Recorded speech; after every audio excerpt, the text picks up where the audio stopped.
Auditeurs de la CRTV, vous faites bien d'écouter la radio. Voici votre programme Carrière et Profil. Un programme qui vous permet de vous découvrir et de découvrir le monde partant du partage d'expériences dans ce vaste carrefour du donner et du recevoir. L'invité de ce soir est un jeune qui a consacré son temps à l'épanouissement d'un animal domestique de premier choix, le chien.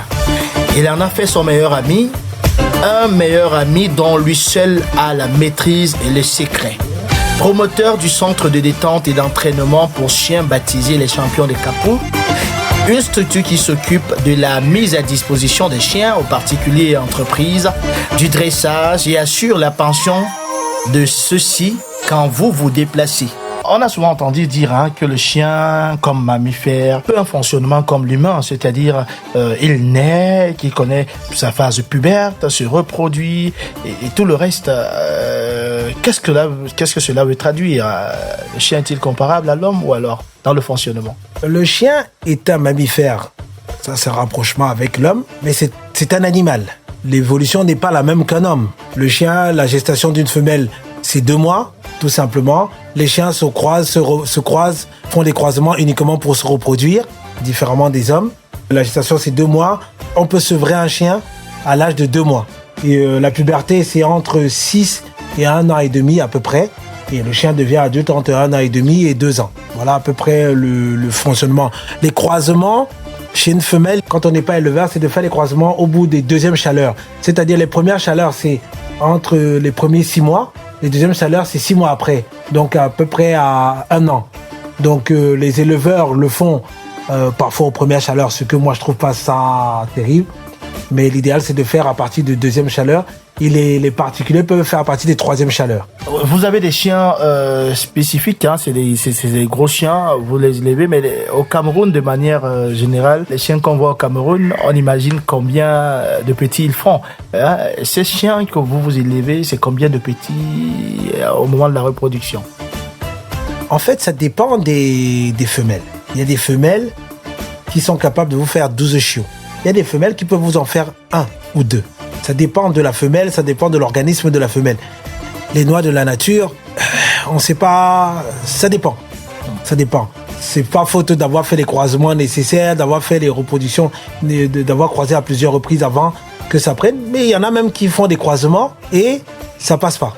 Donc ça dépend. Qu'on peut pas avoir un chiffre exact avant d'avoir... mais on peut se dire que bon, je connais ma femelle Tundra, elle a l'habitude, puisqu'elle a fait 2-3 portées, et les 2 premières portées c'était 6, je sais qu'elle va tourner entre 5, 6 ou 7. Voilà, c'est rare que je vais dire qu'elle va faire 12, parce que je connais déjà à peu près combien elle fait. C'est souvent ça, mais à part ça, si on connaît pas au départ, on peut pas avoir un nombre exact. De ressources sur CRTV, nous sommes avec Frédéric Emmanuel-Leban, voilà, il est spécialiste dans le domaine du chien. Alors, Frédéric, on a souvent entendu dire que le type de chien, comme on dit au Cameroun, qu'on voit à la télé et tout ça, coûte assez cher. Moi, je voudrais demander officiellement à combien peut-on vendre un chiot? Cher, ça veut dire quoi, cher?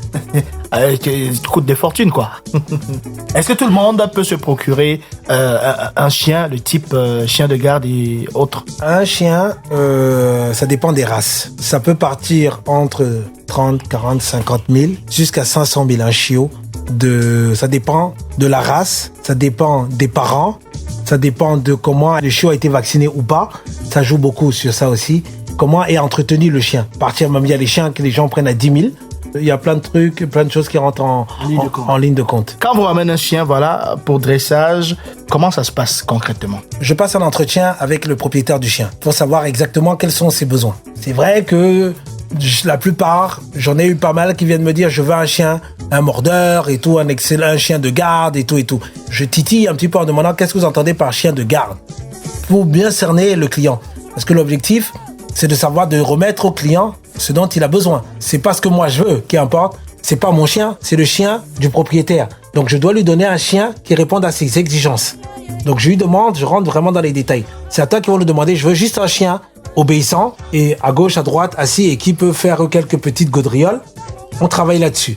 Il y a des gens qui viennent me dire, je veux un chien, un mordeur, j'ai été agressé, je veux plus que quelqu'un rentre chez moi et tout. Dans ce cas, je vais répondre à ses exigences.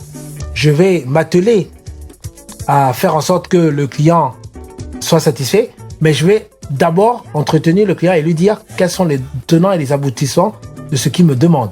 1. Vous voulez un chien qui mord. Sachez que le chien ne réfléchit pas comme un homme. Je vais vous prendre un exemple typique. Vous avez 2 enfants. Votre enfant est en train de jouer dans la cour avec son cousin, donc votre neveu. Votre neveu arrache le jouet de votre enfant et votre enfant riposte en voulant se battre. Et une petite bagarre déclenche. Le chien réussit à casser sa cage. Comme votre chien est très ami avec votre fils, la première chose qu'il va faire, c'est de défendre votre fils. C'est pas défendre en venant se mettre au milieu et dire c'est fini la bagarre les gars et tout, non. C'est qu'il va mordre votre neveu. Si vous avez de la chance, il le mord doucement, ça va, mais ça fait déjà très mal la morsure.